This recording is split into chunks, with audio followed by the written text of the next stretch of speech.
আপনাদের স্বাগত জানাচ্ছি। আমি মীর মাসরুর জামান। সংবাদপত্রের পর্যালোচনা ভিত্তিক নিয়মিত এই আয়োজনে সংবাদপত্রের শিরোনামগুলোকে ঘিরে চলমান পরিস্থিতি নিয়ে আলোচনার জন্য আজ আমাদের সঙ্গে রয়েছে সুশাসনের জন্য নাগরিক সুজনের সম্পাদক ডক্টর বদিউল আলম মজুমদার। আমরা আপনাকে স্বাগত জানাচ্ছি আমাদের মধ্যে। তো প্রথমে সংবাদপত্রের শিরোনামগুলো দেখে নিই, তারপর আলোচনা শুরু করছি। দৈনিক ইত্তেফাক, কাজ শুরু করেছে সার্চ কমিটি। বাংলাদেশ প্রতিদিন, 2 বছরের মহাপরিকল্পনা, সরকার থাকবে দৃশ্যমান উন্নয়নে, সাংগঠনিক সক্রিয়তা 300 আসনে। মানব জমিন, মাদকের জন্য পা হারিয়ে এখন লড়ছেন মাদকের বিরুদ্ধে। আমাদের সময়, কে হচ্ছেন সিইসি, সার্চ কমিটির প্রথম সভা শনিবার। সকালের খবর, রামপাল বিদ্যুৎ কেন্দ্র প্রকল্প, নদীপথে কয়লা পরিবহনে সুন্দরবনের ঝুঁকি বাড়বে। যায় যায় দিন, হরতালকারীদের ওপর পুলিশের জলকামান, কামানে গ্যাস। দৈনিক ইনকিলাব, সার্চ কমিটি নিয়ে আলোচনা সমালোচনা সত্ত্বেও সবার প্রত্যাশা যোগ্য ও নিরপেক্ষ ইসি। ভোরের কাগজ, বেসরকারি বিশ্ববিদ্যালয়ে ইচ্ছামতো অর্থ আদায়। আমাদের অর্থনীতি, গ্রামীণ ব্যাংকে ব্যবহার করে ডক্টর ইউনূসের সম্পদ অর্জনের বিষয়ে তদন্ত করবে অর্থ মন্ত্রণালয়। দৈনিক দিনকাল, জিয়া পরিবারকে হেয় করতে সরকারের ইচ্ছার প্রতিফলন ঘটিয়েছে বিএনপি, তারেক রহমানের বিরুদ্ধে গ্রেফতারি পরোয়ানা, রাজনৈতিক প্রতিহিংসা। দৈনিক সংগ্রাম, রামপালে কয়লা ভিত্তিক বিদ্যুৎ কেন্দ্র নির্মাণ বন্ধের দাবি, হরতাল চলাকালে ধাওয়া পাল্টা ধাওয়া, সাংবাদিক নির্যাতন। দৈনিক করতোয়া, জাতীয় রোভার মোট উদ্বোধন, প্রধানমন্ত্রী, প্রশিক্ষণের জন্য স্কাউটদের বনভূমি ব্যবহারের অনুমতি। The Independent, election commission reconstruction, envoys of UN, key countries seek president's audience. Dhaka Tribune, protesters vow to save Sundarban. সংবাদপত্রের শিরোনামগুলো দেখলাম আমরা। নির্বাচন কমিশন পুনর্গঠনে যে সার্চ কমিটি গঠন করা হয়েছে সেটা নিয়ে সব সংবাদপত্রেই ফলো আপ শিরোনাম রয়েছে। আমরা দেখতে পেয়েছি কাজ করেছে সার্চ কমিটি, সেই শিরোনাম যেমন রয়েছে, প্রথম সভা করবে শনিবার, এরকমও শিরোনাম রয়েছে। তো ভালো, আমরা আশা করি যে তাদের কার্যক্রমের মাধ্যমে, তাদের প্রচেষ্টার ফলে আমরা একটা যোগ্য, শক্তিশালী এবং কার্যকর নিরপেক্ষ নির্বাচন কমিশন পাব, এটাই সকলের কামনা। তবে যেইভাবে যে সার্চ কমিটি ঘটতে হইল এবং যেই প্রক্রিয়া বিষয়গুলো ঘটছে, যেই প্রক্রিয়ায় যে বিতর্ক সৃষ্টি হয়েছে, যেভাবে বিতর্ক সৃষ্টি হয়েছে, তাতে আশাবাদী হওয়াটা বড় দুরূহ। আশাবাদী হওয়ার দুরূহ এই কারণে যে আমাদের মহামান্য রাষ্ট্রপতি সে একই ব্যক্তির নেতৃত্বে একই ধরনের অনুসন্ধান কমিটি করলেন। একমাত্র ব্যতিক্রম হইল 4 জনের জায়গায় 6 জনের নিয়ে অনুসন্ধান কমিটি হলো এবং একজন নাগরিক সমাজের প্রতিনিধি রাখলেন এবং একই সাথে একজন নারীকে অন্তর্ভুক্ত করলেন। তো এই একই ব্যক্তির নেতৃত্বে একই ধরনের অনুসন্ধান কমিটি থেকে কি আমরা যেটা পেয়েছি অতীতের অনুসন্ধান কমিটি থেকে, তার থেকে ভালো কিছু আশা করতে পারি কিনা, এ নিয়ে অনেকের মনেই প্রশ্ন আছে। আমরা অতীতের সার্চ কমিটির মাধ্যমে আমরা রকিবউদ্দিন কমিশন পেয়েছি, এখন এর চেয়ে ভালো কিছু আমরা আশা করতে চাই, কিন্তু অনেকের মনে সন্দেহ রয়েছে। আরো যেটা হতাশার বিষয় সেটা হলো যে একটা আইন করার কথা আমাদের সংবিধান অনুযায়ী, আমাদের সংবিধানের 118 অনুচ্ছেদে সুস্পষ্ট বলা আছে আইনের বিধানাবলী সাপেক্ষে রাষ্ট্রপতি নিয়োগ দেবেন, কিন্তু এ পর্যন্ত আইন হয়নি এবং অনেকের মতে আইন না করে যদি নিয়োগ দেওয়া হয় তাহলে এটা সংবিধানের সাথে সাংঘর্ষিক হবে, আর এই যে অনুসন্ধান কমিটি হলো, এর কোনো আইনগত কিংবা সাংবিধানিক ভিত্তি নেই। এটা এর মধ্যে বিষয়টি আদালত পর্যন্ত গড়িয়েছে। অনেকের ধারণা এর মাধ্যমে জটিলতার সৃষ্টি হবে, যেই জটিলতা আমাদেরকে আরো বিতর্কের দিকে ঠেলে দেবে। এবং এই এত কাঠখড় পোড়ানো হলো, 31টা রাজনৈতিক দলের সাথে সংলাপ হলো, রাষ্ট্রপতি এত ব্যক্তির সাথে কথা বললেন, কিন্তু তার কোনো প্রতিফলন আমরা ব্যতিক্রমী কিছু দেখলাম না। এবং যেই বিতর্ক এড়ানোর জন্য এত সংলাপ, সেই বিতর্ক রয়েই গেল। শুধু রয়েই গেল না, বিতর্ক শুরু হলো এবার অনুসন্ধান কমিটি গঠনের আগে কিন্তু অনুসন্ধান কমিটি নিয়ে বিতর্ক ছিল না, আগে বিতর্ক ছিল নির্বাচন কমিশন নিয়ে। তো এবার তার আগ থেকে বিতর্ক শুরু হলো। আর যে রাষ্ট্রপতি যেটা করলেন এই অনুসন্ধান কমিটি, যেই প্রজ্ঞাপনের মাধ্যমে যেটা করা হলো, অতীতে কিন্তু এই কমিটিকে তাদেরকে স্বাধীনতা দেওয়া হয়েছিল তাদের কার্যপদ্ধতি তারা নির্ধারণ করার। অর্থাৎ তারা যেভাবে ভালো মনে করবে সেইভাবে তারা কার্যক্রম পরিচালনা করবে, তাদের একটা ম্যান্ডেট ছিল এবং তাদের সেই স্বাধীনতা ছিল। কিন্তু এবার কিন্তু তাদের হাত পা বেঁধে দেওয়া হয়েছে। এবার হাত পা বেঁধে দেওয়া হয়েছে, তারা সংখ্যাগরিষ্ঠের সিদ্ধান্তের ভিত্তিতে তারা যে নামগুলো প্রস্তাব করবে। তো তার মানে আমাদের যে এই অনুসন্ধান কমিটির মধ্যে যে দুই একজন যাদেরকে মনে করা হয় যে তারা নাগরিকের স্বার্থ সম্পর্কে আপোষকামিতা প্রদর্শন করবে না,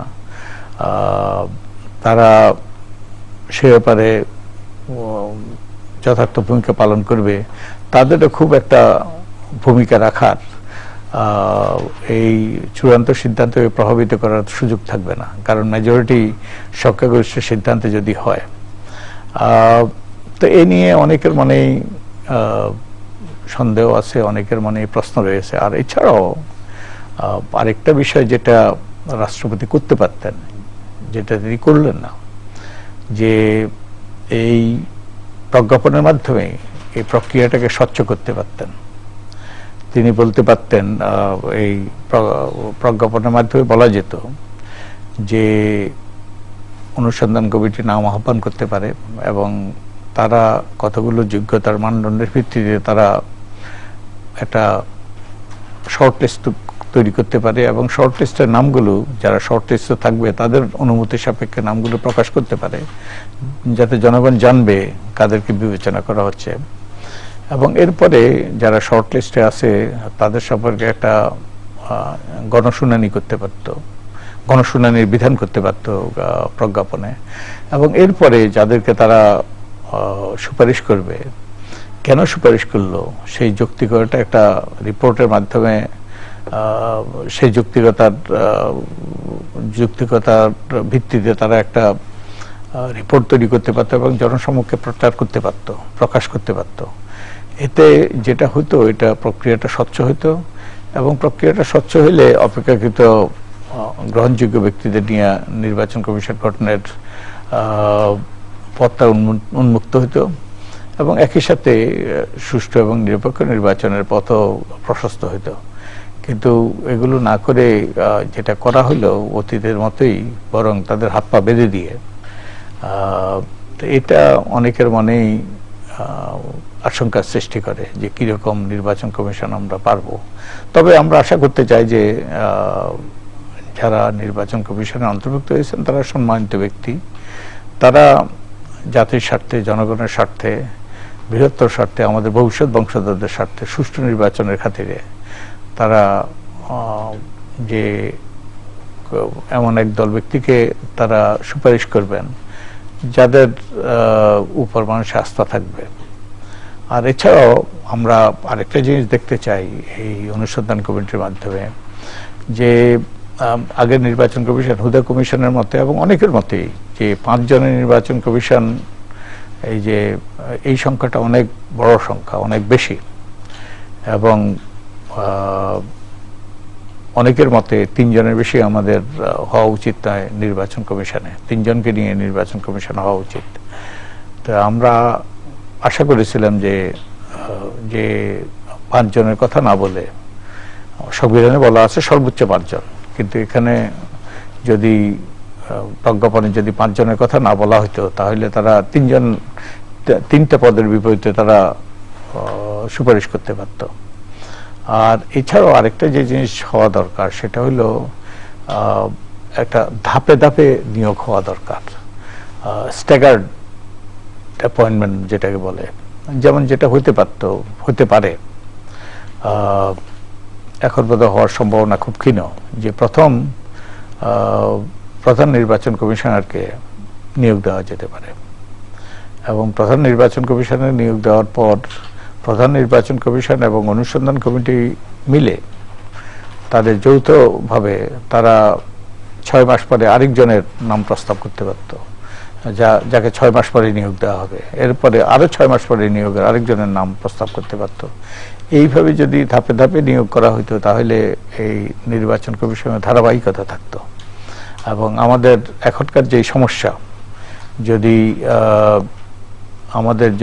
সবাই যদি একত্রে নিয়োগ না পেত তাহলে কিন্তু সবাই একত্রে নিয়োগ দিতে হইতো না, ধারাবাহিকতা রক্ষা হইতো। এবং আমরা যে ধারাবাহিকতা যদি রক্ষা পেত তাহলে আমাদের যারা অতীতে আগের থেকে যারা নির্বাচন কমিশনে থাকতো তারা আরো বেশি অবদান রাখতে পারত, নির্বাচন কমিশনকে সুষ্ঠুভাবে পরিচালনার ব্যাপারে বড় ভূমিকা রাখতে পারত।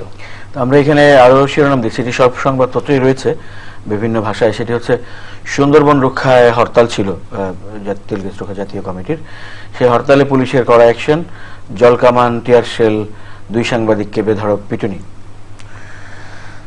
আমি জানি না এটা কেন ঘটছে।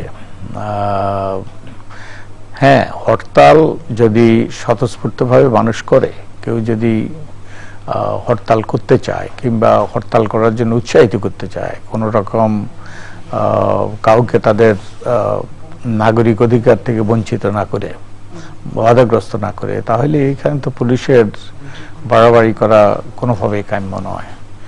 তো এই যে